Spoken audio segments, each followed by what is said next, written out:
اس سورت کی بہت سی فضیلتیں ہیں اور مختلف نام ہیں، جسے اس سورت کو المنجیہ بھی کہا جاتا ہے، یعنی نجات دلانے والی ایسی سورت ہے جو اس کی پابندی کرتا ہے، پڑھتا ہے، اہتمام کرتا ہے۔ یہ سورت قبر کے عذاب سے بھی اس بندے کو نجات دلواتی ہے اللہ سے سفارش کر کے۔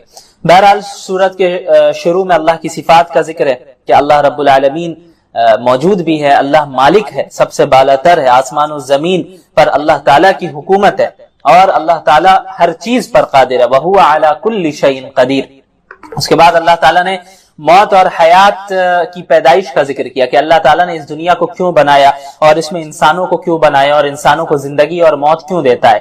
الَّذِي خَلَقَ الْمَوْتَ وَالْحَيَاةَ لِيَبْلُوَكُمْ أَيُّكُمْ أَحْسَنُ عَمَلًا۔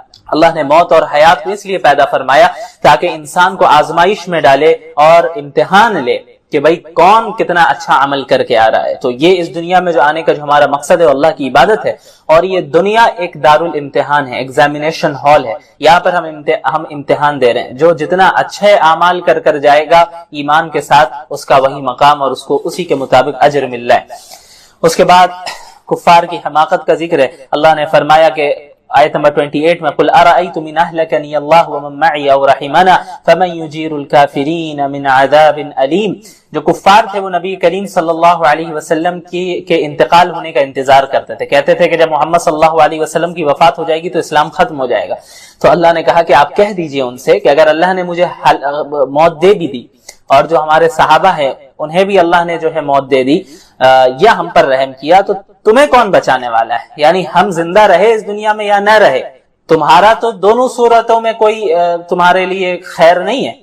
یعنی اگر تم ایمان نہیں لا رہے ہو تو ہمارے زندہ رہنے سے بھی تمہیں کوئی فائدہ نہیں ہے، اور اگر تم ایمان نہیں لا رہے ہو تو ہمارے اس دنیا سے جانے کے بعد بھی تمہارا کوئی فائدہ نہیں ہے۔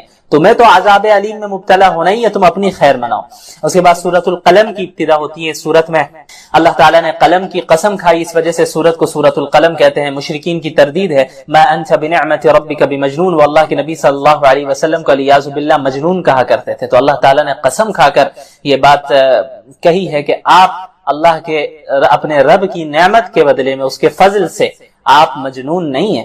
اس کے بعد اللہ تعالیٰ نے دشمنان دین کا ذکر کیا اور اللہ کے نبی صلی اللہ علیہ وسلم اور تمام مسلمانوں کو حکم دیا وَلَا تُطِعْ كُلَّ حَلَّافٍ مَّهِينٍ۔ یہاں عام کفار کا بھی ذکر ہے اور خصوصاً ولید بن مغیرہ نام کا جو شخص تھا اس کا بھی ذکر ہے۔ یہاں اس کی کئی اخلاقی برائیوں کا ذکر ہے کہ بھئی وہ بہت قسمیں کھانے والا تھا، بے وقت شخص تھا، تانے دیتا تھا، چغلیاں کھاتا تھا۔ ایسے شخص کی آپ اتباع نہ کیجیے، ایسے شخص کی آپ اتباع نہ کریں، ان کی خواہشات کو فالو نہیں کرنا ہے بلکہ اللہ کے دین کو فالو کرنا ہے۔ یہ تو چاہتے ہی ہیں کہ آپ دین کے معاملے میں ڈھیلے پڑ جائیں، لیکن آپ کو دین کے معاملے میں اسٹرانگ رہنا ہے۔ اسی طرح آیت نمبر 17 میں پھر باغ والوں کا ذکر ہے، انا بلوناہم کما بلونا اصحاب الجنہ۔ کفار مکہ جو تھے یہ کہتے تھے کہ بھئی اللہ ہم سے محبت کرتا ہے۔ اس کی دلیل یہ ہے کہ دیکھیں اگر اللہ محبت نہیں کرتا تو ہمیں دنیا میں اتنے مال و دولت کیوں دیتا؟ ہمارے پاس یہ سارے سامان ہے، یہ دولت ہے، یہ مال ہے۔ تو اللہ نے فرمایا کہ آپ ان سے کہہ دیجئے کہ مال و دولت کا اس دنیا میں مل جانا یہ ہرگز اس بات کی دلیل نہیں ہے کہ اللہ کی محبوبیت تمہیں حاصل ہو گئی اور اللہ جو ہے تم سے محبت کرنے لگا۔ یہ اس بات کی ہرگز دلیل نہیں ہے، بلکہ اللہ تعالیٰ اس دنیا میں مال و دولت آزمائش کے لیے بھی دیتا ہے، جیسا کہ اصحاب الجنہ کو دیا، باغ والوں کو دیا۔ باغ والوں کا ایک واقعہ یہ ہے کہ ایک شخص تھا جس کے باغات تھے، وہ اس باغ کی پیداوار سے فقراء اور مساکین کو بھی پیسے دیا کرتا تھا اور تقسیم کیا کرتا تھا، یعنی جو بھی پیداوار ہوتی تھی وہ غریبوں میں تقسیم کرتا تھا۔ لیکن جب وہ شخص مر گیا تو اس کی اولاد جو تھی وہ باغ کی مالک بنی، لیکن اولاد نے کیا کیا، بہانے بنا کر مساکین اور فقراء کو دینا بند کر دیا انہوں نے، اور جو پیداوار ہوتی وہ اپنے لیے رکھ لیتے، صدقہ کرنا بند کر دیا۔ تو اللہ تعالیٰ نے انہیں آزمائش میں مبتلا کیا اور پورے باغ کو اللہ نے ختم کر دیا۔ تو اللہ نے بتایا کہ دیکھو یہ تو صدقہ کرنا بند کر دیا تھا انہوں نے، پھر بھی ان کے پاس باغات تھے، تو یہ تو اس بات کی دلیل نہیں کہ اللہ محبت کر رہا تھا، یہ غلط عمل کر رہے تھے، اللہ نے ان کے باغ کو ہی ختم کر دیا۔ اس کے بعد اللہ کے نبی صلی اللہ علیہ وسلم کی حفاظت کا ذکر ہے۔ یہ جو کفار ہیں آپ صلی اللہ علیہ وسلم کو اس طرح دیکھتے تھے، گھورتے تھے کہ آپ جو ہے دین سے پھسل جائیں، ان کو تکلیف پہنچے۔ اللہ نے فرمایا وَإِن يَكَادُ الَّذِينَ كَفَرُوا لَيُزْلِقُونَكَ بِأَبْصَارِهِمْ، کہ جب بھی یہ نصیحت سنتے ہیں، آپ دین کی دعوت دیتے ہیں تو یہ آپ کو ایسا دیکھتے ہیں کہ آپ کو اپنی نظروں سے ہی نظر لگا کر ہی آپ کو پھسلانا چاہتے ہیں، اور یہ کہتے ہیں کہ آپ مجنون ہیں۔ علیاذ باللہ، ایسا نہیں، اور اللہ اپنی حفاظت کر رہا ہے، اور یہ تو تمام عالمین کے لیے یہ نصیحت لے کر آپ آئے ہیں۔ اس کے بعد سورۃ الحاقہ کی ابتدا ہوتی ہے. حاقہ قیامت کو کہتے ہیں. پہلی آیت میں قیامت کا بیان ہے. الحاقہ ملحاقہ وما ادراک ملحاقہ، اس وجہ سے سورت کو حاقہ کہتے ہیں. سورت کے شروع میں جیسا کہ میں نے بتایا قیامت کے قائم ہونے کا بیان کیا جا رہا ہے، اور اس کے بعد پھر سابقہ اقوام یعنی قوم سمود، قوم عاد، قوم فرعون، قوم نوح کا ذکر ہے کہ کس طرح انہوں نے اپنے انبیاء کی تکذیب کی اور اللہ تعالیٰ نے انہیں عذاب میں مبتلا کیا اور ختم کیا. پھر آیت 19 سے اہل جنت اور اہل جہنم کا ذکر ہے. جنت والوں کے دائیں ہاتھ میں نامہ اعمال دیا جائے گا، بڑے خوش رہیں گے اور لوگوں کو دکھائیں گے کہ دیکھو میرا نامہ اعمال، میں کامیاب ہو گیا. اور جو جہنم والے ہوں گے ان کا نامہ اعمال انہیں بائیں ہاتھ میں دیا جائے گا، وہ افسوس کریں گے کہ کاش مجھے یہ نامہ اعمال دیا ہی نہیں جاتا. اس کے بعد اللہ تعالیٰ نے آیت نمبر 38، 39، 40 سے جو ہے آپ صلی اللہ علیہ وسلم اور قرآن کریم کی حقانیت کی تصدیق کی ہے، اور ان کی جو مشرکین کی جو اعتراض تھا اس کی تردید کی ہے. کہتے تھے کہ بھئی یہ قرآن جو ہے کسی شاعر کا کلام ہے یا کسی کاہن کا کلام ہے کہ جنوں سے سن کر کوئی کہہ دیتا ہے. یہ وہی کہتے ہیں الیاذ باللہ. اللہ نے فرمایا کہ وما ہوا بقول شاعر وما ہوا بقول کاہن، کہ یہ نہ شاعر کا کلام ہے نہ کاہن کا کلام ہے، بلکہ یہ تو اللہ رب العالمین کا کلام ہے جو کہ اللہ رب العالمین نے ایک رسول پر نازل کیا ہے، اللہ کے رسول صلی اللہ علیہ وسلم پر نازل کیا ہے. آپ صلی اللہ علیہ وسلم جو فرما رہے ہیں وہ اللہ رب العالمین کا کلام ہے، کسی شاعر یا اس کا کاہن کا کلام نہیں ہے. اس کے بعد اللہ کے نبی صلی اللہ علیہ وسلم کی حقانیت کی دلیل ہے. وَلَوْ تَقَوَّلَ عَلَيْنَا بَعْضَ الْأَقَاوِيلِ، اگر اللہ کے نبی نے جھوٹا دعویٰ کیا ہوتا الیاذ باللہ نبوت کا، تو ہم اللہ فرما رہے ہیں انہیں دائیں ہاتھ سے پکڑتے اور ان کے شہرک کو کاٹ دیتے. اللہ اکبر. محمد صلی اللہ علیہ وسلم کے متعلق یہ بات کہی اللہ تعالیٰ نے کہ یہ ہو ہی نہیں سکتا کہ محمد صلی اللہ علیہ وسلم جھوٹ بول رہے ہیں الیاذ باللہ، کیونکہ دیکھیں کہ آپ صلی اللہ علیہ وسلم اور آپ صلی اللہ علیہ وسلم ہو یا دیگر لوگ ہوں، اللہ کی یہ سنت ہے کہ آپ صلی اللہ رب العالمین کی طرف کسی بات کو اگر منسوب کیا جائے اور وہ شخص جھوٹ بول رہا ہو تو اللہ تعالیٰ ایسے شخص کو ہلاک کر دیتا ہے. جو جھوٹی نبوت کا دعویٰ کرنے والے بہت سے گزرے ہیں، اللہ نے ان کو ختم کیا، برباد کیا.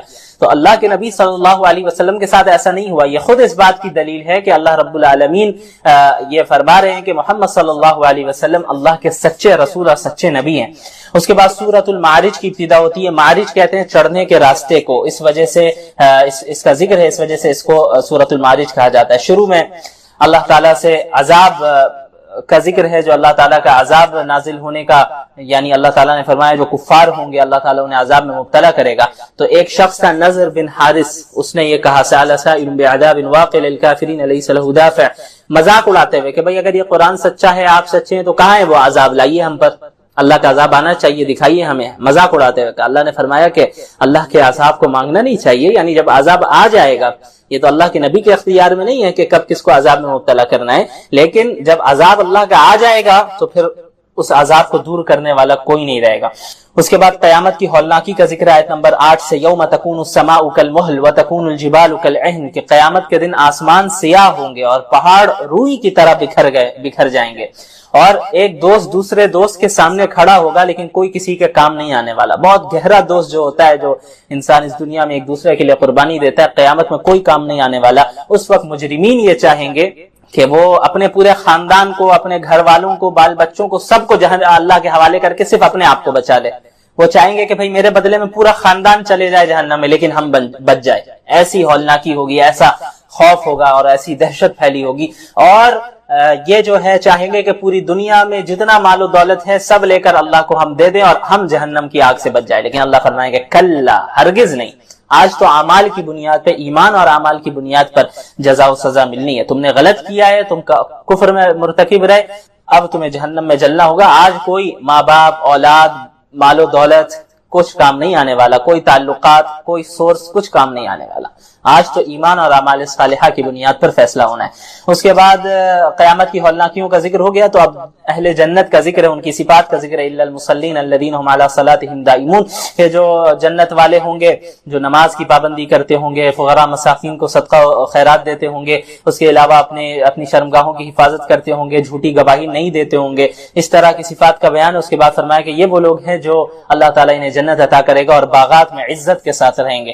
اس کے بعد سورۃ النوح کی ابتدا ہوتی ہے. اس میں پوری سورت میں حضرت نوح علیہ الصلوۃ والسلام کا واقعہ ہے, ان کا ذکر ہے, اس وجہ سے اس سورت کو سورۃ النوح کہتے ہیں. انا ارسلنا نوحا الی قومه ان انذر قومک. حضرت نوح علیہ الصلوۃ والسلام نے اپنی قوم میں 950 سال تک جو ہے مسلسل دعوت دی اور لوگوں کو توحید کی طرف بلایا, لیکن چند ہی افراد حضرت نوح کو فالو کرنے والے تھے اور طرح طرح کی ان کو تکلیفیں پہنچایا کرتے تھے. یہ کہا کرتے تھے, ہر اعتبار سے دعوت دی, رات کے وقت دعوت دی, دن کے وقت دعوت دی, علی الاعلان دعوت دی, خفیہ طور پر دعوت دی, ہر طرح سے انہیں سمجھایا, نہیں مانا. انہوں نے کہا کہ بھئی تم استغفار کرو, اللہ تعالیٰ تمہیں مال و دولت عطا کرے گا, تمہیں بیٹے عطا کرے گا, تمہیں باغات عطا کرے گا, اللہ سے کثرت سے استغفار کرو. کوئی نہیں مانتا تھا سوائے چند افراد کے. ان کی قوم 4 بتوں ود, سواع, یغوث اور یعوق کی عبادت کیا کرتے تھے. بالآخر حضرت نوح علیہ الصلوۃ والسلام نے اللہ تعالیٰ سے دعا کی کہ یا اللہ اب ان کفار کو ختم فرما اور کسی کو اس دنیا میں نہ چھوڑ ان کفار میں سے. تو اللہ تعالیٰ نے ان کی دعا کو قبول فرمایا اور تمام کفار کو اللہ تعالیٰ نے غرق کر دیا, ڈبا دیا, اور صرف حضرت نوح اور مومنین جو تھے انہیں ان کی حفاظت فرمائی کشتی میں.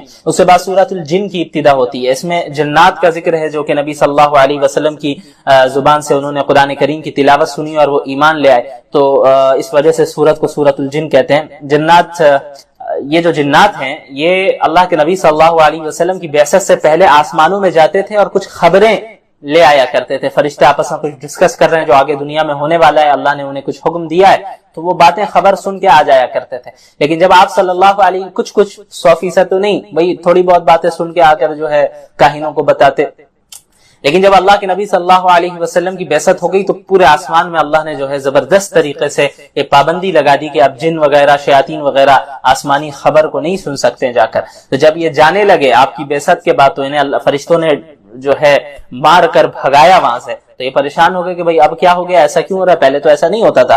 لیکن پھر انہیں معلوم چلا کہ آپ صلی اللہ علیہ وسلم کی بعثت ہو گئی ہے. آپ صلی اللہ علیہ وسلم طائف سے جب واپس آ رہے تھے تو ایک مقام پر انہوں نے فجر کی نماز ادا کی. وہاں جنوں کی ایک جماعت نے آپ صلی اللہ علیہ وسلم کو قرآن کی تلاوت کرتے ہوئے سنا اور قرآن سے بڑے متاثر ہوئے کہ ایسا کلام ہم نے نہیں سنا ہے, اور اسی وقت انہوں نے اسلام قبول کیا اور پھر اپنی قوم کے پاس جا کر, جنوں کی قوم کے پاس جا کر انہوں نے دعوت کا بھی کام کیا.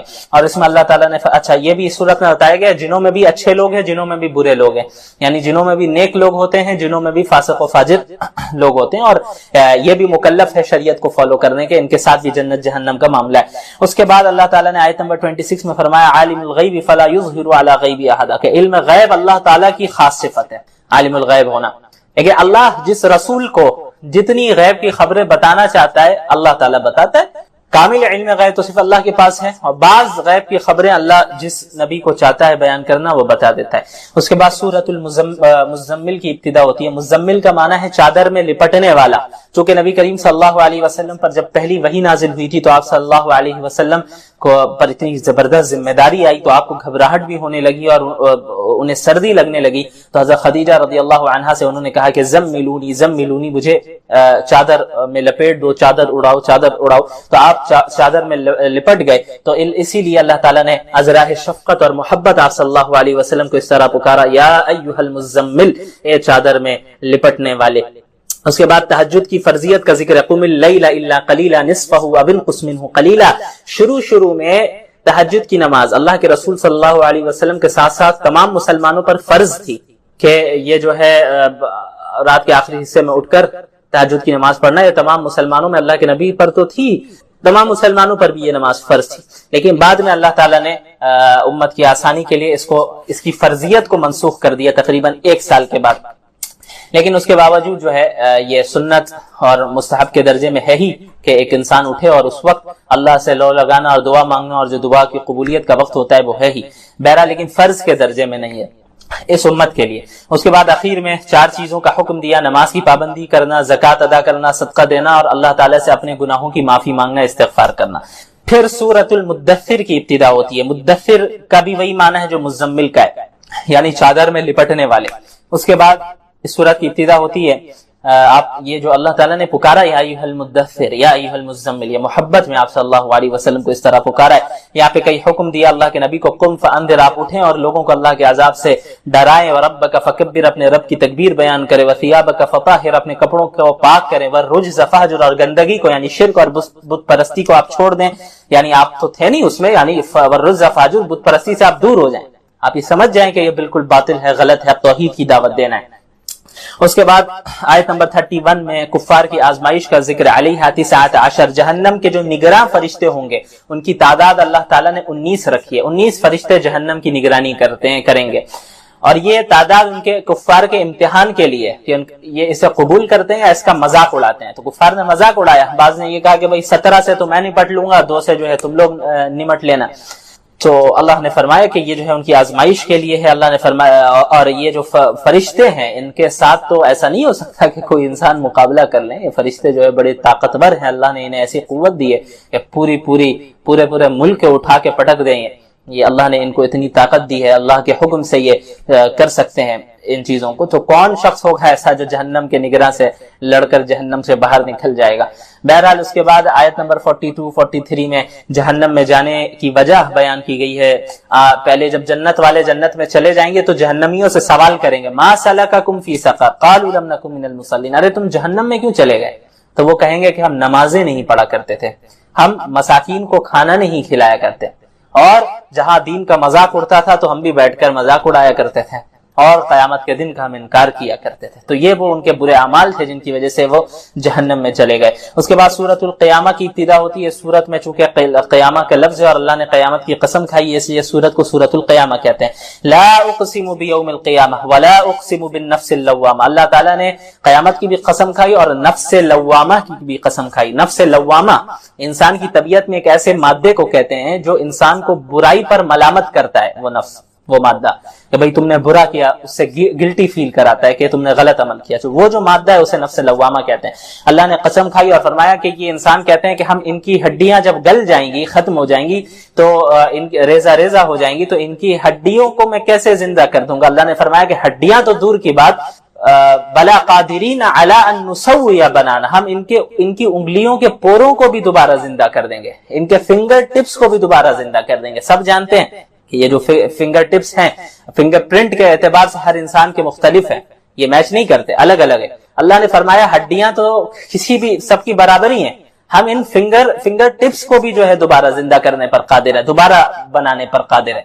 تو یہ اللہ کی قدرت پر اعتراض کرتے ہیں۔ اس کے بعد آیت نمبر 16-17 میں اللہ نے قرآن کی حفاظت کا ذکر کیا، لا تحرک به لسانک لتعجل به ان علینا جمعه وقرآن۔ آپ صلی اللہ علیہ وسلم پر جب حضرت جبریل کے ذریعے سے اللہ تعالیٰ وحی نازل کرتے تو حضرت جبریل علیہ السلام جب قرآنی آیتوں کو پڑھ کر سناتے اللہ کے نبی صلی اللہ علیہ وسلم کو، یعنی جب وحی نازل ہو رہی ہوتی تو شروع میں آپ صلی اللہ علیہ وسلم تیزی سے اس کو ریپیٹ کرتے اور اپنی زبان اپنے ہونٹ کو ہلاتے اور پڑھتے، جیسے حضرت جبریل بتا رہے ہیں آپ ریپیٹ کرتے تیزی کے ساتھ۔ تو اللہ نے فرمایا کہ آپ کو اتنی زحمت اٹھانے کی ضرورت نہیں، آپ اس لیے ریپیٹ کرتے کہ کہیں ایسا نہ ہو کہ میں بھول جاؤں، حضرت جبریل آیت بتا کے چلے جائے اور میں بھول جاؤں تو پھر میں پہنچا نہیں پاؤں گا، تو وہ ریپیٹ کرتے تھے۔ تو اللہ تعالیٰ نے فرمایا کہ آپ کو اتنی زحمت اٹھانے کی ضرورت نہیں ہے، آپ جو ہے اپنی زبان کو تیزی سے نہ ہلائیں، حرکت نہ دیں، قرآن کو آپ کو یاد کرانا اور اس کو جمع کرانا یہ ہماری ذمہ داری ہے، یعنی ہم جو آپ پر قرآن نازل کر رہے ہیں تو آپ کو یاد بھی ہم ہی کرائیں گے، اس لیے آپ کو گھبرانے کی ضرورت نہیں، آپ نہیں بھولیں گے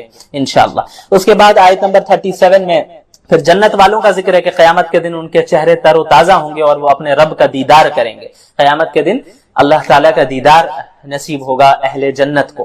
اور آیت نمبر 37 میں ذکر ہے انسانی تخلیق کا، الم یکن نطفۃ من منی یمنی، یا اللہ تعالیٰ نے انسانی تخلیق کے مراحل کو بیان کیا کہ انسان کو غور کرنا چاہیے، وہ تو ایک نطفے سے، ایک ناپاک قطرے سے اللہ تعالیٰ نے اسے پیدا کیا ہے، تو اللہ تعالیٰ اس پر قادر نہیں ہے کہ انہیں دوبارہ زندہ کر دے گا۔ کس طرح انسان ایک نطفہ تھا، نطفے کی شکل میں تھا، اور کس طرح اللہ نے اسے ہٹا کٹا انسان بنا دیا، الگ الگ نعمتیں دی، اسے قوت دی، بول سکتا ہے، دیکھ سکتا ہے، سن سکتا ہے، تو وہ اللہ کے اس پر قادر نہیں ہے کہ اس کے مر جانے کے بعد اللہ اسے دوبارہ زندہ کر دیں۔ سورۃ الدہر کی ابتدا ہوتی ہے، دہر زمانے کو کہتے ہیں۔ پہلی آیت میں چونکہ یہ لفظ موجود ہے، هل اتى على الانسان حين من الدهر لم يكن شيئا مذكورا، اسی مناسبت سے اس سورت کو سورۃ الدہر کہا جاتا ہے۔ تو اس میں انسان کی حیثیت بتائی گئی کہ اللہ نے فرمایا کہ ایک زمانہ انسان کا تو ایسا تھا کہ وہ کوئی قابل ذکر چیز ہی نہیں تھا، یعنی وہ تو کچھ تھا ہی نہیں۔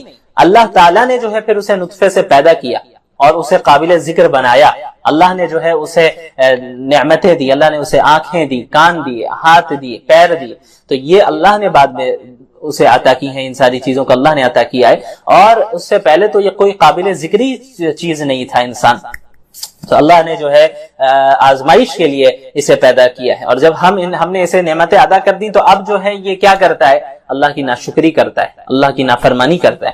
بہرحال پھر قرآن کے متعلق اللہ تعالیٰ نے فرمایا آیت نمبر 29 میں، جنت والوں کا ذکر ہے مستقل، جنت میں مختلف نعمتیں ہوں گی، وہاں نہ زیادہ گرمی ہوگی نہ سردی ہوگی، یعنی اللہ نے فرمایا کہ وہاں پہ دھوپ بھی نہیں ہوگی اس طرح کی کہ انسان پریشان ہو کہ اسے سائے کی ضرورت پڑے، جیسے اس دنیا میں ہمیں ضرورت پڑتی ہے، اے سی کی ضرورت پڑتی ہے، پنکھے کی ضرورت پڑتی ہے، گرمی اتنی زیادہ ہوتی ہے، وہاں اس کی بھی نہیں ہوگی۔ ولا زمہریرا، اور نہ ہی سخت سردی ہوگی، سردی بھی زیادہ ہو تو اس میں بھی تکلیف ہوتی ہے بھائی، اب جو ہے ہیٹر کی ضرورت ہے اور کمبل کی ضرورت ہے، اس کی ضرورت ہے، پانی کی ضرورت ہے، گرم پانی کی ضرورت ہے، اور طرح طرح چیزوں کی ضرورت پڑتی ہے، اور گرمی ہو تو اور دیگر چیزوں کی ضرورت پڑتی ہے، تو زیادہ گرمی ہو تب بھی تکلیف ہوتی ہے، زیادہ سردی ہو تو تب بھی تکلیف ہوتی ہے۔ اللہ نے فرمایا جنت میں نہ زیادہ گرمی ہوگی نہ زیادہ سردی ہوگی، یعنی بالکل خوشگوار ویدر ہوگا، خوشگوار موسم، کوئی ٹینشن نہیں، کوئی پریشانی نہیں۔ دنیا کی نعمتوں سے لاکھ گنا زیادہ بڑی نعمتیں کوالٹی کے اعتبار سے بھی، کوانٹٹی کے اعتبار سے بھی اللہ تعالیٰ عطا فرمائے گا، اور اس جنت سے کبھی نہیں نکالا جائے گا، وہاں کوئی ٹینشن نہیں، عیش کرنے کی جگہ جنت ہے، اسے اپنے ذہن میں رکھیے گا۔ الدنیا سجن المومن و جنت الکافر، یہ دنیا جو ہے مومن کے لیے قید خانہ ہے اور کافر کے لیے جنت ہے۔ کیوں؟ بس یہ یہاں پہ مزے اڑا رہا ہے، عیش و عشرت میں مبتلا ہے یہ کافر، آخرت میں اس کے لیے کوئی حصہ نہیں ہے۔ مومن یہاں پابند ہے، یہاں بہت سی چیزوں کو نہیں کر سکتا کیونکہ اللہ نے منع کیا ہے۔ ممکن ہے بہت سی چیزوں کے کرنے کی خواہش ہو، لیکن چونکہ اسلام میں حرام ہے، یہاں بچنا ہے، یہاں رکنا ہے۔ جس طرح قید خانے میں ایک جو شخص ہوتا ہے وہ ہر چیز نہیں کر سکتا، اس کو اپنے ذہن کو بنا لینا ہوگا کہ بھئی جب میں قید خانے سے نکلوں گا تبھی میں آزاد ہو پاؤں گا، یہاں تو نہیں میں ساری چیزوں کو کر سکتا۔ ٹھیک اسی طرح مومن بھی اس دنیا میں جائز چیزوں کو، اپنی خواہشات کو جائز طریقے سے پورا کرتا ہے، لیکن وہ خواہشات جو شریعت سے ٹکرائے اس کو دبانا پڑتا ہے، اسے پیچھے رکھنا پڑتا ہے۔ یہ جو لوگ نعرے لگاتے ہیں فریڈم کا کہ بھائی جو ناجائز خواہشات بھی ہے اس کو بھی انسان کو کرنے کا حق ہونا چاہیے، تو کریں آپ، لیکن پھر آخرت میں کوئی حصہ نہیں ہے، کلیئر بات ہے بالکل۔ فریڈم وہ ہے جو اللہ نے بتایا انسانوں کے، ناجائز خواہشات کو کرنے کے لیے آپ فریڈم کا لیبل لگا لیں، ہیومن رائٹس کا لیبل لگا لیں، تو یہ تو حماقت ہے، بے وقوفی، اور دوسروں کو بھی بے وقوف بنانا ہے۔ یہ اس دنیا میں اپنی خواہشات کو کنٹرول کرنا ہے، اللہ کو فالو کرنا ہے۔ جنت میں آپ جو چاہیں گے وہ بھی اللہ دے گا، اور اللہ اس سے بڑھا کر دے گا، اسی لیے فرمایا لہم ما یشاؤون فیہا ولدینا مزید، کہ جنت میں یہ جنت والے جو چاہیں گے اللہ انہیں وہ عطا کرے گا، اور ہمارے پاس اور بھی زیادہ ہوگا، اپنی طرف سے بھی ہم اضافہ کر کے دیں گے۔ تو عیش کی جگہ جنت ہے۔ اس کے بعد اللہ تعالیٰ نے قرآن کا ذکر کیا، ان ہذہ تذکرہ، قرآن کریم ایک نصیحت ہے، جو بھی اللہ کی طرف راستہ اختیار کرنا چاہے کر لے، اللہ کی طرف جو اپنی طلب سے جائے گا، ہدایت کو تلاش کرے گا، اللہ تعالیٰ ایسے شخص کو ہدایت دیتا ہے، لیکن جب کوئی بندہ خود ہی نہیں چاہے تو پھر یہ اس کا قصور ہے۔ اس کے بعد سورۃ المرسلات کی ابتدا ہوتی ہے۔ مرسلات کہتے ہیں ہواؤں کے انی فإنی قریب، دوسرے پارے کی آیت ہے، اس کی تشریح انشاءاللہ کل کروں گا، میں ایک نکتہ بتاؤں گا اللہ نے چاہا تو، کہ جب میرے بندے آپ سے میرے بارے میں پوچھیں تو آپ بتا دیں کہ ہم ان سے قریب ہیں، تو اللہ ہم سے کہہ رہے ہیں کہ ہم تم سے قریب ہیں، تو پھر ہمیں دور جانے کی ضرورت نہیں ہے نا۔ ہم جب اللہ قریب ہے تو اللہ سے بات کریں گے۔ سارے انسان دور ہیں، ساری مخلوقات دھوکہ دیتی ہیں، ساری مخلوقات ایسی ہیں جو آپ کا ساتھ چھوڑ دینے والی ہیں، لیکن اللہ کی ذات ایک ایسی واحد ذات ہے جو ہر وقت آپ کا ساتھ دینے والی ہے۔ اللہ کی ذات ایک ایسی ذات ہے جو آپ کو ایمان کی طرف بلا رہی ہے، جنت کی طرف بلا رہی ہے۔ دنیا اور دنیا داری تو دوزخ کی طرف بلاتی، تو ہمیں اللہ کی طرف جانا ہے، اللہ سے مانگنا ہے، تو دعا بھی اللہ سے، سوال بھی اللہ سے۔ اس کے علاوہ صراط الذین انعمت علیہم، اس میں ان لوگوں کا ذکر ہے کہ جن کے ساتھ ہمیں شریک ہونا ہے، ہمیں کن لوگوں کو فالو کرنا ہے اور کنہیں فالو نہیں کرنا ہے، سورہ فاتحہ میں ہی بتا دیا گیا، خلاصہ بریفلی، تفصیل تو پورا قرآن میں موجود ہے۔ فالو کرنا ہے ہمیں صراط الذین انعمت علیہم، ان لوگوں کا راستہ فالو کرنا ہے جن پر اللہ نے انعام کیا۔ اب وہ کون سے لوگ ہیں؟ جسے دوسری جگہ اللہ نے فرمایا النبیین والصدیقین والشہداء والصالحین، کہ نبی ہیں، انبیاء کو فالو کرنا ہے، پروفٹس کو فالو کرنا ہے، جو معصوم ہوتے ہیں، گناہ ان سے ہو نہیں سکتے، وہ انبیاء علیہ الصلوۃ والسلام انہیں فالو کرنا ہے، والصدیقین، اور صدیقین کو فالو کرنا ہے، اور صحابہ کرام کو فالو کرنا ہے، والشہداء، اور جو شہید ہو گئے اللہ کے راستے میں ایمان اور اعمال صالحہ کے ساتھ اللہ کے لیے لڑتے ہوئے شہید ہوئے، ان شہداء کو فالو کرنا ہے، والصالحین، اور نیک لوگوں کو فالو کرنا ہے، اچھے لوگوں کو فالو کرنا ہے، سلف صالحین کو فالو کرنا ہے، کہ ان حضرات وہ حضرات ہیں جو کتاب و سنت کے مطابق عمل کرتے ہیں، ہم انہی حضرات کے راستے کی طرف ہدایت کی دعا اللہ سے ہر نماز میں مانگتے ہیں، صراط الذین انعمت علیہم۔ اور کن لوگوں کے ساتھ نہیں ہونا ہے؟ غیر المغضوب علیہم ولا الضالین، ان لوگوں کا راستہ نہ دکھائیے یا اللہ، ہمیں ان لوگوں کو فالو نہیں کرنا ہے جو مغضوب ہے، مغضوب علیہم۔ مغضوب علیہم کا کیا مطلب ہوتا ہے؟ جن پر اللہ کا غضب نازل ہوا، جن پر اللہ کا غصہ نازل ہوا۔ یہ کون لوگ ہیں؟ مفسرین نے بتایا کہ یہود ہیں۔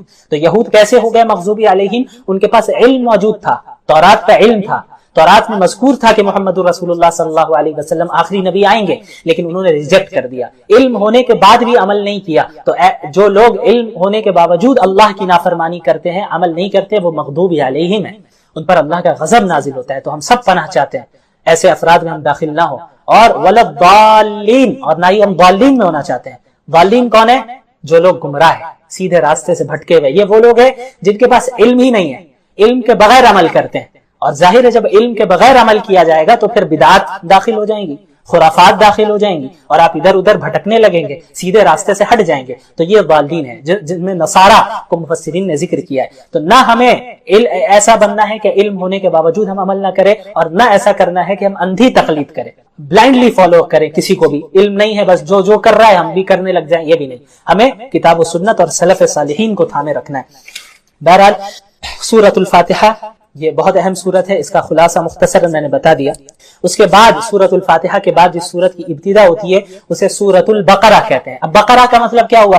ہم نے سب سنا ہے سورۃ البقرہ، سورۃ البقرہ، بقرہ کا مطلب کیا ہوتا ہے؟ دیکھیں بقرہ گائے کو کہتے ہیں، بقرہ گائے کو کہتے ہیں۔ تو اس سورت کو گائے کی سورت کیوں کہا جاتا ہے، گائے والی سورت کیوں کہا جاتا ہے؟ کیونکہ اس سورت میں بنی اسرائیل کا ایک خاص واقعہ ذکر کیا گیا ہے، جس واقعے کا گائے سے تعلق ہے، بقرہ سے تعلق ہے، تو اس مناسبت سے اس سورت کو سورۃ البقرہ کہا جاتا ہے۔ وہ واقعہ کیا ہے؟ اسی بارے میں وہ یہ ہے کہ حضرت موسیٰ علیہ السلام کے دور میں بنی اسرائیل میں ایک شخص کا قتل کر دیا جاتا ہے، یعنی ایک شخص کو قتل کر دیا جاتا ہے، اور کس نے قتل کیا، قاتل کون ہوتا ہے یہ معلوم نہیں چلتا ہے۔ تو بنی اسرائیل کے لوگ آتے ہیں اللہ کے نبی حضرت موسیٰ علیہ السلام کے پاس، اور آ کر عرض کرتے ہیں کہ اے موسیٰ علیہ السلام، ہمیں اس کے قاتل کا پتہ ہی نہیں چل رہا ہے کہ کس نے اسے قتل کر دیا ہے، آپ اللہ رب العالمین سے دعا کریں کہ ہمیں قاتل کا پتہ بتا دیں۔ تو حضرت موسیٰ علیہ السلام دعا کرتے ہیں، دعا کرنے کے بعد اللہ رب العالمین کی طرف سے حکم ہوتا ہے کہ ان سے کہو کہ ایک گائے کو ذبح کریں، اور پھر ذبح کرنے کے بعد اسی گائے کے ایک حصے سے اس مقتول کو، یعنی جو مر چکا ہے، جس کا قتل کیا گیا ہے، اس کے باڈی میں ٹچ کریں۔ تو اس سے ہوگا یہ کہ وہ انسان دوبارہ زندہ ہوگا، اور یہ بتا دے گا کہ قاتل کون ہے، مجھے کس نے مارا، اور بتا کر پھر مر جائے گا۔ تو یہ ایک معجزہ تھا جسے حضرت موسیٰ علیہ السلام کے ذریعے صادر کروانا تھا اللہ رب العالمین کو۔ تو ایسا ہی ہوا، پھر پوری تفصیلات ہے، چونکہ یہ مجھے خلاصہ بیان کرنا ہے تو میں زیادہ ڈیٹیل میں نہیں جاؤں گا۔ بڑے آسانی سے، ایسا نہیں ہوا انہوں نے ذبح کیا، جو بنی اسرائیل کی عادت ہے، وہ عادت کیا تھی میں ابھی بتاتا ہوں آپ کو۔ تو ہوا یہ کہ ذبح کیا ان لوگوں نے آخر میں، اور پھر اس گائے کے ایک حصے سے اس مقتول کو ٹچ کیا، اور وہ مقتول زندہ ہوا اور قاتل کا پتہ بتا دیا۔ تو یہ کرانے کا ایک یہ جو معجزہ تھا، اس کا ایک خاص مقصد بھی تھا اللہ رب العالمین کا۔ ایک مقصد تو بہت بڑا یہ تھا کہ بہت سے لوگ بنی اسرائیل میں ایسے تھے جو بعث بعد الموت کے قائل نہیں تھے، یعنی موت کے بعد ہم دوبارہ زندہ ہوں گے آخرت کے لیے، اس کا عقیدہ نہیں تھا ان کے یہاں۔ تو اللہ رب العالمین نے اس معجزے کے ذریعے انہیں دکھایا کہ دیکھو جس طرح اس گائے کو تم نے ذبح کر دیا تھا، یہ گائے مر چکی تھی، لیکن اس کے بعد اللہ نے اسے دوبارہ زندہ کیا، تو اسی طرح تم کو بھی زندہ کر دینا یہ کوئی بڑی بات نہیں ہے اللہ رب العالمین کے لیے، اللہ بڑی آسانی سے ایسا کر سکتا ہے۔ اس کے علاوہ بنی اسرائیل چونکہ بہت ایسی قوم تھی جو اللہ کی نعمتوں کی ناشکری کیا کرتی تھی، ہر جگہ اللہ رب العالمین، اور اس پارے میں تقریباً پہلے پارے میں بنی اسرائیل کا ہی ذکر ہے، وہ ان کی سب سے بڑی خرابی یہ تھی کہ اللہ کی نعمتوں کی ناشکری کیا کرتے تھے۔ دعویٰ تو تھا کہ ہم موسیٰ کے ماننے والے ہیں، ٹھیک ہمارے طرح، ہم اور آپ جیسے آج ہے ویسے ہی تھے وہ، ہم دعویٰ کرتے ہیں کہ ہم محمد رسول اللہ کے فالوورز ہیں، لیکن جب عمل کرنے کا ٹائم آتا ہے تو رسول اللہ کی مخالفت کرتے ہیں، رسول اللہ کی سنتوں کو ہی ترک کرتے ہیں۔ ہم جیسا کرتے ہیں ویسے ہی وہ کرتے تھے، وہ مانتے تھے، حضرت موسیٰ کو سامنے کہتے تھے ٹھیک ہے آپ کے ساتھ ہم چل رہے ہیں، فرعون کے پاس سے بچ کر بھاگ رہے ہیں یہ لوگ حضرت موسیٰ علیہ السلام کے پاس کے ساتھ، آگے سمندر ہے، پیچھے اس کا لشکر موجود ہے فرعون کا، تو اب حضرت موسیٰ کو کہہ رہے بھائی کیا ہوا، خامخواہ آپ ہم کو لے کر آگے، اچھا تھا ہم غلامی ہی کر رہے تھے، وہی صحیح تھا، اب آگے سمندر ہے ہم کیسے جائیں گے۔ تو جب اپنا مطلب انہیں نظر آتا تو حضرت موسیٰ کی اتباع کرتے، لیکن جہاں اب تھوڑی سی فراخی آ جاتی اور دیکھتے ہیں کہ بھئی اب تو مسئلہ نہیں ہے، تو حضرت موسیٰ کی نافرمانی کرنے لگ جاتے تھے۔ اللہ تعالیٰ نے ان پر کتنی نعمتیں کی، فرعون سے بچایا، سمندر کو پھاڑ کر بیچ سے راستہ نکالا، آسمان سے من اور سلوہ نازل کیا، طرح طرح کی چیزیں نعمتیں ان کو دی، لیکن بار بار گمراہی میں جاتے ہیں، اپنی مرضی سے جاتے۔ یہی ہوا کہ جب حضرت موسیٰ علیہ الصلوۃ والسلام حضرت فرعون کے پاس، حضرت فرعون نہیں، وہ فرعون کے پاس سے جو ہے بچ کر نکل آئے، اللہ نے انہیں نجات دے دی، تو ہوا یہ کہ بنی اسرائیل ایک قوم کے پاس سے گزرنے کے بعد وہ قوم ایسی تھی جو ایک بتوں کی عبادت کرتی تھی، تو انہیں دیکھ کر مزہ آیا کہ ارے موسیٰ علیہ السلام یہ قوم تو جو ہے عبادت کر رہی ہے بتوں کی، تو آپ بھی ایک خدا بنا کے دیجئے نا، آپ بھی ایک بت ہمیں بنا کر دیجئے جس کی ہم عبادت کریں۔ تو حضرت موسیٰ بھی پریشان، یار یہ کیسی جاہل قوم ہے کہ جن کو ہم نے اللہ کے پاس سے بچایا، اللہ رب العالمین کے فضل سے اللہ رب العالمین نے انہیں بچایا، ظلم سے بچایا، فرعون کے ظلم سے بچایا، نجات دے دی توحید کی دعوت کی بنیاد پہ، توحید کے قائل ہونے کی بنیاد پہ، اور اس نے جو ہے بتوں کو دیکھ لیا اور پھر کہہ رہی ہے کہ یہ قوم کے اب بت ہمیں بھی بنا کر دے دیں۔ تو حضرت یہ آیت ہے اجعل لنا الہا کما لہم آلہہ۔ بہرحال تو ہوا یہ کہ حضرت موسیٰ علیہ الصلوۃ والسلام کو اللہ رب العالمین نے تورات دینے کے لیے کوہ طور پر بلایا تھا 40 راتوں کے لیے، اس کی تفصیل گزرے گی جب میں انشاءاللہ بتاؤں گا۔ تو ان دنوں میں ہوا یہ کہ یہ جو قوم تھی بنی اسرائیل، حضرت موسیٰ چونکہ موجود نہیں تھے وہاں پہ، تو انہوں نے کیا کیا کہ انہوں نے ایک بچڑا بنا لیا، یعنی ایک بچڑے کو معبود بنا لیا اپنا، ایک پتلا تھا بچڑے کا، اس کی عبادت کرنے لگ گئے۔ تو ان کے اندر گائے کی عظمت، تقدس کہیں نہ کہیں ان کے دل میں چھپی ہوئی تھی، تو اللہ رب العالمین نے مقتول کو کے قاتل کو پتہ لگوانے کے لیے گائے کو ذبح کرنے کا حکم جو دیا، اس میں جہاں بہت ساری حکمتیں تھیں، ان میں ایک یہ بھی حکمت تھی کہ جس کی عظمت، تقدس جس کا ان کے اندر بیٹھ چکا ہے، جنہیں وہ خدا سے ملاتے ہیں، تو انہیں احساس ہو کہ جب وہ ذبح کر رہے ہیں تو یہ خدا، یہ چیز خدا یا یہ جانور خدا نہیں ہو سکتا، اللہ رب العالمین ہی ایک واحد ذات ہے، واحد خدا ہے۔ اور بھی کئی حکمتیں علماء نے بیان کی۔ تو اسی مناسبت سے اس سورت کو کیا کہا جاتا ہے؟ سورۃ البقرہ۔ اچھا، ابتدا ہوتی ہے سورت کی الف لام میم سے۔ الف لام میم حروف مقطعات میں سے ہے۔ حروف مقطعات کسے کہتے ہیں؟ آپ نے قرآن کی بہت سی سورتوں میں دیکھا ہوگا، الف لام میم، الف لام را، حامیم، نون، قاف، کاف، ہا یا عین صاد، یہ سارے آپ نے پڑھے ہوں گے حروف کو۔ تو ان حروف کو حروف مقطعات کہتے ہیں۔ مقطعات کا مطلب کیا ہوتا ہے؟ جو الگ الگ ہو، الگ الگ۔ تو الف لام میم یہ الگ الگ حرف ہیں، کاف، ہا یا عین صاد الگ الگ حرف ہے، اس وجہ سے انہیں حروف مقطعات کہتے ہیں۔ اچھا، اس کی میننگ کیا ہے؟ یہ اس کا جو صحیح علم ہے وہ صرف اللہ رب العالمین کے پاس ہے، صرف اللہ رب العالمین کے پاس ہے۔ لیکن اس کو اللہ نے ذکر کیا کیوں؟ اس کے پیچھے بہت سی حکمتیں علماء کرام نے بیان کی ہے، جن میں سے ایک بہت بڑی حکمت یہ بھی ہے، میننگ نہیں، حکمت، میننگ تو اللہ کو معلوم ہے، حکمت ایک بہت بڑی یہ بھی ہے کہ چونکہ قرآن نے چیلنج دیا کفار کو کہ اگر آپ اللہ کے نبی کو سچا نبی نہیں مان رہے اور آپ اس کلام کو کلام اللہ نہیں مان رہے، تو آپ اس جیسی کتاب لا کر دکھائیے۔ جب آپ اس کتاب کا انکار کر رہے ہیں اور کہہ رہے ہیں کہ یہ محمد کا اپنا کلام ہے، الیاذ باللہ، محمد رسول اللہ صلی اللہ علیہ وسلم کا اپنا کلام ہے، آپ کا یہ دعویٰ ہے، تو آپ اس جیسا کلام لا کر دکھائیے، ایک سورت اس جیسا لا کر دکھائیے آپ۔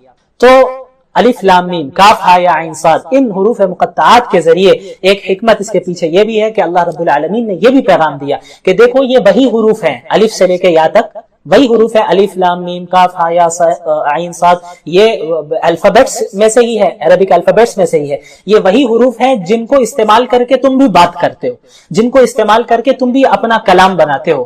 تو قرآن کریم بھی انہی حروف میں، کوئی الگ سے حروف استعمال نہیں کیے گئے، یہی الف سے لے کے یا تک کو استعمال کیا گیا۔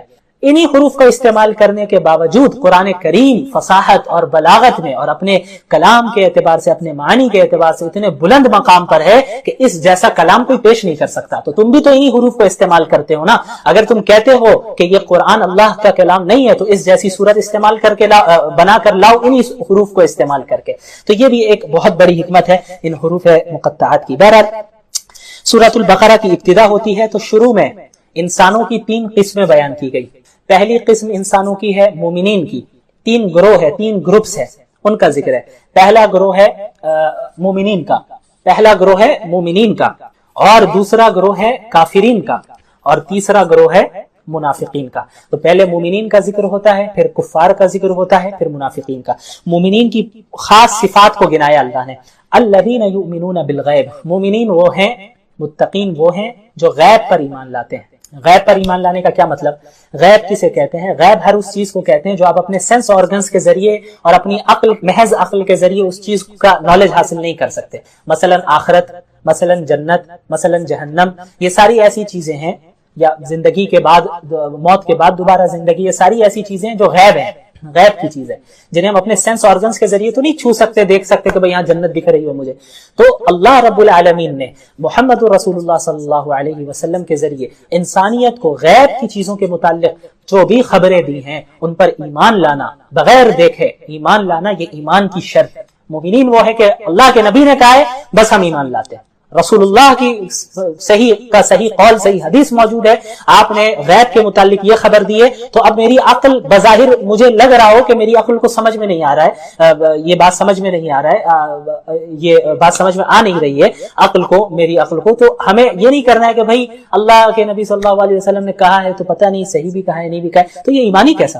یعنی ایمان تو یہ تھا کہ آپ نے محمد رسول اللہ صلی اللہ علیہ وسلم کو سچا نبی تسلیم کیا، تو رسول اللہ صلی اللہ علیہ وسلم کو جب سچا نبی آپ نے تسلیم کر لیا ہے تو ہر چیز پر ایمان لانا ہے. اس کے علاوہ نماز قائم کرتے ہیں، نماز قائم کرتے ہیں، نماز ادا کرنے نہیں کہا بلکہ کہا نماز قائم کرتے ہیں وہ مومنین. قائم کرنے کا مطلب کیا ہوتا ہے کہ نماز کو تمام آداب، فرائض، واجبات، سنن و مستحبات، خشوع خضوع، تمام چیزوں کا لحاظ رکھ کر جب نماز ادا کی جائے تو اس کو اقامت الصلاۃ کہتے ہیں. تو یہ مومنین وہ ہیں جو نماز کو قائم کرتے ہیں. تیسری چیز زکوٰۃ ادا کرتے ہیں، اپنے مال سے خرچ کرتے ہیں اللہ کے راستے میں، غریبوں پہ خرچ کرتے ہیں. تو یہ وہ اوصاف ہیں جن پر جو ہے ایک مومنین کو کیا ہے متصف ہونا چاہیے. اور پچھلی کتابوں پر بھی ایمان لاتے ہیں، قرآن پر بھی ایمان لاتے ہیں، اور آخرت پر بھی ایمان رکھتے ہیں. اس کے بعد کفار کا ذکر ہوتا ہے کہ بھئی جو کفار ہیں وہ تو ہٹ درمی میں انکار کر رہے ہیں، وہ تو مان ہی نہیں رہے. تو پھر اللہ رب العالمین نے اللہ کے نبی کو بتا دیا صلی اللہ علیہ وسلم کہ آپ ان کے پیچھے جتنی کوشش کر رہے ہیں، آپ صلی اللہ علیہ وسلم پریشان ہوتے تھے کہ کفار بھی ایمان لے آئے، وہ بھی بچ جائیں، وہ بھی جنت میں جائیں، وہ جہنم کی آگ سے بچ جائے، آپ کو فکر تھی، آپ بہت پریشان ہوتے تھے. تو اللہ نے فرمایا سواء علیہم اانذرتہم ام لم تنذرہم لا یؤمنون، کہ یہ ان کے لیے برابر ہے، آپ ان کو اللہ کے عذاب سے ڈرائیں یا نہ ڈرائیں، وہ ایمان نہیں لانے والے ہیں. وہ ایمان نہیں لانے والے ہیں. تو ان کے بدعمالیوں کے نتیجے میں، ان کے غلط عقائد اور غلط کردار اور غلط حرکتوں کے نتیجے میں ان کو دنیاوی سزا ہی یہ ملی ہے کہ ان کے دلوں پر، ان کے کانوں پر مہر لگ چکی ہے اور آنکھوں پر پردہ پڑ چکا ہے. تو حق کو وہ قبول نہیں کر سکتے. اپنی آنکھوں سے دکھ تو رہا ہے، حق بات سن تو رہے ہیں، لیکن حق کو وہ قبول نہیں کریں گے. تو یہ کفار کا ہے. تو ان کے لیے اللہ نے عذاب کا وعدہ کیا ہے. اس کے بعد پھر منافقین کا ذکر ہوتا ہے اور کثرت سے ان کے برے اوصاف کو، ان کی صفات کو بیان کیا جاتا ہے. منافق کسے کہتے ہیں؟ منافق وہ شخص ہوتا ہے جو اپنے دل میں کفر کو چھپا رہا ہو، اندر سے ہے کافر، اندر سے اللہ اور اس کے رسول پر ایمان نہیں رکھتا، اندر سے مسلمان نہیں ہے، لیکن مسلمانوں کے سامنے وہ مسلمان بنتا ہے کہ بھئی ہم بھی مسلمان ہیں، ہم بھی اللہ کو مانتے ہیں، اللہ کے رسول کو مانتے ہیں، سازش کرنے کی بنیاد پہ، تاکہ سازش کرے اور مسلمانوں کے سامنے اپنا بنے اور پھر کفار کے سامنے پیچھے جا کر سازش کرے. تو ان کے برے اعمال کا اور ان کے بری حرکتوں اور بری صفات کا ذکر کیا گیا. دھوکہ دیتے ہیں، جھوٹ بولتے ہیں، زمین میں فساد پھیلاتے ہیں، قلبی دلی بیماریوں میں مبتلا ہے، حسد، کینہ، تکبر، اللہ کے احکامات اور دین کا مذاق اڑاتے ہیں. کتنے آج بھی لوگ ہیں اللہ کے رسول کا علیاذ باللہ مذاق اڑاتے ہیں، مسلمانوں کا مذاق اڑاتے ہیں. ارے مسلمان سارے بیکورڈ ہیں اور مسلمان یہ ہے تو وہ ہے. تو ہمیں گھبرانے کی ضرورت نہیں ہے، مایوس نہیں ہونا ہے. ہمیں اس دنیا میں صبر کرنا ہے، آخرت ہمارے لیے ہے. وَسَيَعْلَمُ الْكُفَّارُ لِمَنْ عُقْبَى الدَّارِ، کفار ان قریب جان جائیں گے کہ آخرت کا اچھا انجام کن کا ہے. دنیا میں تو مذاق اڑاتے آئے مسلمانوں کا، لیکن اب جب موت آئے گی تو سمجھ میں آ جائے گا کہ مومنین حق پر تھے اور ان کو اچھا انجام ان کا ہونے والا ہے یا ان کفار کا ہونے والا ہے. بہرحال مذاق اڑایا کرتے ہیں، تمسخر کرتے ہیں اور اللہ کے احکامات کو بھی اس کی تردید کرتے ہیں. اس کے بعد اس صورت میں، اس پارے میں حضرت آدم علیہ السلام کی تخلیق کا ذکر ہے. اب مختصر سا میں ذکر کروں گا، انشاءاللہ اس کو ختم کرنا ہے. حضرت آدم کی تخلیق کا بھی ذکر ہے کہ حضرت آدم کو اللہ رب العالمین نے بنایا اس زمین میں خلافت کے لیے، اپنا خلیفہ بنایا. وَإِذْ قَالَ رَبُّكَ لِلْمَلَائِكَةِ إِنِّي جَاعِلٌ فِي الْأَرْضِ خلیفہ. خلیفہ کا کام کیا ہے کہ اس دنیا میں اللہ رب العالمین کے احکامات کو وہ نافذ کرے، اللہ رب العالمین کے احکامات کے مطابق لوگوں کو بتائے کہ اللہ کے احکامات کیا ہیں، ان پر عمل کریں اور اسے زمین میں نافذ کرے. تو حضرت آدم کو اللہ تعالیٰ نے پیدا کیا. اور جو مشہور واقعہ ہے، سب جانتے ہیں کہ حضرت آدم اور حوا علیہ السلام کو کس طرح جنت میں روکا گیا اور پھر شیطان نے کس طرح انہیں لغزش دی، پھر وہاں جنت سے نکالا گیا اور پھر اس دنیا میں بھیجا گیا۔ تو یہ جو ہے آپ حضرات اس واقعے سے اچھی طرح واقف ہی ہوں گے، بہت مشہور واقعہ ہے، اس لیے میں بہت زیادہ ڈیٹیل میں اس میں نہیں جاؤں گا۔ تو اس کے بعد پھر اس بارے میں بنی اسرائیل کا کثرت سے ذکر ہے، ان کی جو برائیاں ہیں وہ بیان کی جا رہی ہیں کہ اللہ نے کتنی نعمتیں تمہیں دی ہیں۔ اچھا، بنی اسرائیل ہے کون؟ بنی اسرائیل حضرت یعقوب کی اولاد سے ہے۔ دیکھیں، حضرت اسماعیل حضرت ابراہیم کے بیٹے تھے، حضرت اسماعیل بھی حضرت ابراہیم کے بیٹے تھے، حضرت اسحاق بھی حضرت ابراہیم کے بیٹے تھے۔ تو ایک نسل چلتی ہے حضرت اسماعیل سے، حضرت ابراہیم کی ایک نسل حضرت اسماعیل سے چلتی ہے، اور حضرت ابراہیم کی دوسری نسل حضرت اسحاق سے چلتی ہے، ٹھیک ہے۔ تو حضرت اسحاق کے بعد جو ان کے بیٹے ہیں حضرت یعقوب ہے، ان کی کنیت تھی اسرائیل، یعنی اللہ کا بندہ اسرائیل۔ تو حضرت اسحاق کی جانب سے جو نسل چلی ہے حضرت یعقوب، پھر اولاد یعقوب، تو اس نسل میں جتنے لوگ آئے انہیں بنی اسرائیل کہا جاتا ہے۔ تو اسی میں تمام انبیاء آتے رہے کثرت کے ساتھ۔ اچھا، حضرت ابراہیم کے بعد جو حضرت اسماعیل ہیں، ان کی جو نسل چلی، تو حضرت اسماعیل کے بعد اور کوئی نبی نہیں آئے، آخر میں ڈائریکٹ محمد الرسول اللہ صلی اللہ علیہ وسلم۔ تو محمد الرسول اللہ صلی اللہ علیہ وسلم حضرت اسماعیل کی نسل سے تھے۔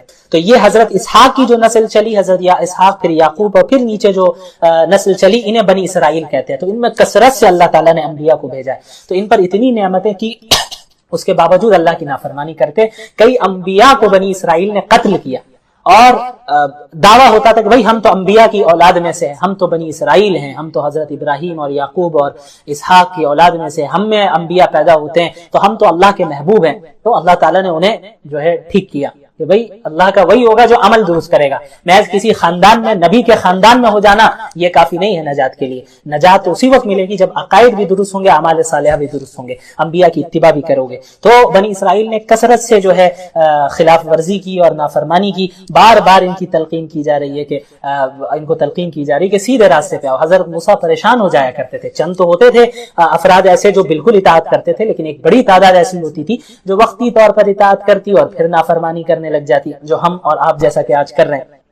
تو ان کو بھی بہت اللہ رب العالمین نے ان کے متعلق بہت سی باتیں سنائی ہیں۔ اس کے بعد ایک بہت ہی اہم بات، چونکہ ان کا ایک بہت بڑا جرم یہ بھی تھا کہ یہ تحریف کرتے تھے۔ تحریف کسے کہتے ہیں؟ کہ تبدیل کر دینا۔ اللہ کی کتاب میں، تورات میں انہوں نے تبدیلی کی، اللہ نے آیت نازل کی ہے کچھ اور یہ بیان کر رہے ہیں کچھ، کہ بھئی یہاں تورات میں یہ لکھا ہے، حالانکہ ایسا نہیں لکھا۔ تو قرآن کو بھی بعض لوگوں نے بدلنے کی کوشش کی، تو تحریف کرنے کی کوشش کی، لیکن قرآن الحمدللہ چونکہ اللہ نے اس کی حفاظت کا وعدہ لے رکھا ہے، آج تک محفوظ ہے۔ پچھلی کتابوں کی حفاظت کا وعدہ اللہ نے نہیں لے رکھا تھا، تو اس میں تحریف ہو گئی، تبدیلی ہو گئی۔ تو تحریف کی بھی دو شکلیں ہوتی تھی، ایک یہ کہ آیت تو ایک ہی ہے، تورات میں ایک ورس، ایک آیت نازل ہوئی، اس کی آیت وہی ہے، الفاظ میں کوئی چینجنگ نہیں کی، لیکن جس مطلب میں نازل ہوئی اس کے علاوہ اپنے طرف سے مطلب بناتے، نہیں اس کا یہ نہیں، اس کا یہ مطلب ہے، تو یہ بھی تحریف ہے۔ اور دوسری چیز یہ ہے کہ وہ الفاظ کو بھی بدل دیا کرتے تھے۔ تو آج جو ہمارے پاس تورات موجود ہے، انجیل موجود ہے، بائبل موجود ہے، تو وہ اپنی اصل صورت میں نہیں ہے، اس میں تبدیلیاں آ چکی ہیں۔ تو یہ تحریف بھی بہت بڑا جرم تھا، تو یہ بھی وہ کیا کرتے تھے۔